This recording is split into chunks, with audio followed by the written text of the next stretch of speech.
But Brentford, I mean, seriously, when you look at it, the new boys, they take on Chelsea. They gave it everything. On any other day, Brentford would have run out winners in this one and didn't. Mendy was sensational in goal.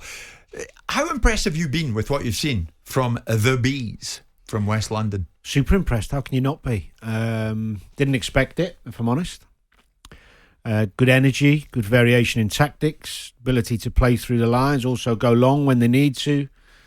Just refreshing to watch. I mean, we saw a similar thing, didn't we, when Sheffield United came up and had that wonderful first season. And you can see the players playing with no fear, enjoying the moment and actually embracing playing in the Premier League. The fans are on board.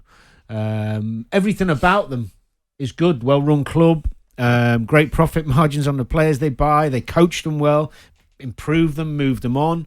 The whole structure seems to be worked. The new stadium, everything's going well for Brentford. Yeah. And I don't. The way they're playing at the moment, to keep their front two fit, I don't see them having a problem staying in the league. With some can it continue to carry on like this? Well, things tend to. I saw them at Wolves and they won well. There was a brilliant performance. I saw that game. Yeah. Things tend to plateau, don't they? And what you find is with the intelligence of a lot of the coaches now in the Premier League, they'll be watching Brentford a lot more closely in the build-up to the game, playing them, rather than sometimes fixtures they come upon you. And I've been involved in teams where you kind of assume it's the type of game you should win and you don't do your own work properly. Now, I think they'll be looking at Brentford and analysing and thinking, right, how can we stop them, giving them a bit more respect? Because if you don't, that front two will cause you problems. And they've got some good footballers. So, been really impressed. And as I said, I've been surprised. I didn't expect it. No, I didn't, Simon. I must admit, one guy that you admired greatly, Ollie Watkins, he went, and of course Ben Rama went, and you thought that front three have been very much reduced. Neil Maupay's gone over the years. Yeah. I think the big difference of all of this, and we were very impressed with Sheffield United when they went up in the first season. We were very impressed with Swansea when they went up. So it's not a phenomenon we haven't seen before. I think the real difference is the manager. I think he's on a different level. I think the manner in which he speaks. I like the way Chris Wilder spoke when he talked about being in the Premier League and we're not grateful to be here and we don't think, we've got just as much right to be here as Chelsea. But this guy, I think, has the capability of adapting. Of course, they're going to work out what Brentford did in the same way they worked out what Sheffield United do. That's what top managers should be able to do. But I also think, personnel permitting, he'll be able to change and adapt and move it around a little bit. And I think certainly in this first season, Brentford will be fine. We'll see what they morph into in the next season. But I think the manager, for me, every time I listen to him, every time I watch him, every time I see what he does, I think he is a manager of the highest calibre. And I think one of the challenges Brentford will have is that a lot of people with very big football clubs will be looking with covetous eyes at this fella because he is...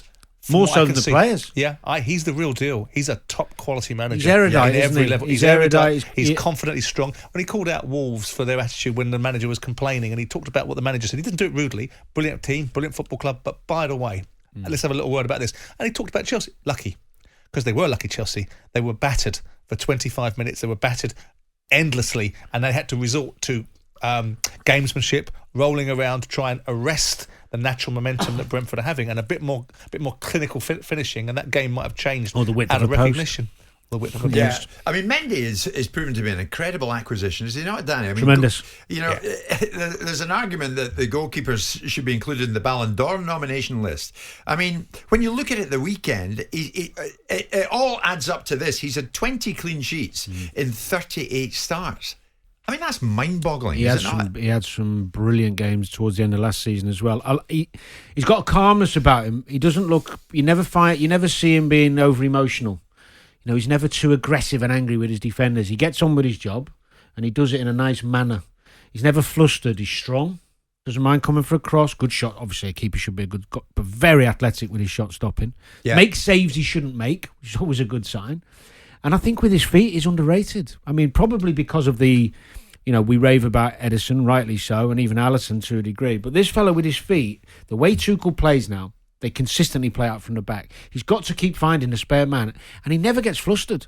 He's got a really, really calm mindset, and I think it just spreads that calmness through the back. I mean, they've got good defenders in front of him, of course, which helps.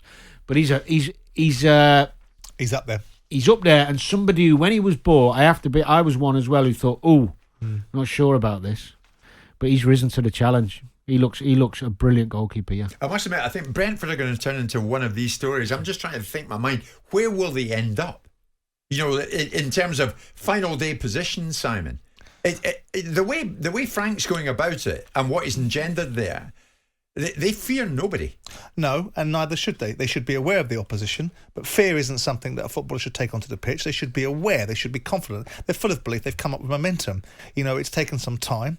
You know, Matthew Benham has earned the right to have a team in the Premier League because, by Christ, has he bankrolled that football club, irrespective of whether they've been active in the transfer market or not. Yes. They've got a new stadium. They've got a great manager, and they've had a succession of good managers. Everyone raised the bar. Mark Warburton raised it. Along came Dean Smith, raised it. And everyone thought, well, hang on a second, they're going to fall away. And then this guy comes in and raises it to the next level.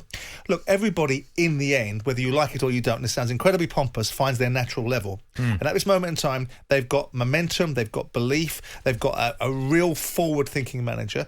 But we'll see how they finish. They will stay in the Premier League unless the wheels really come off, which they won't, and they might finish in the top 10.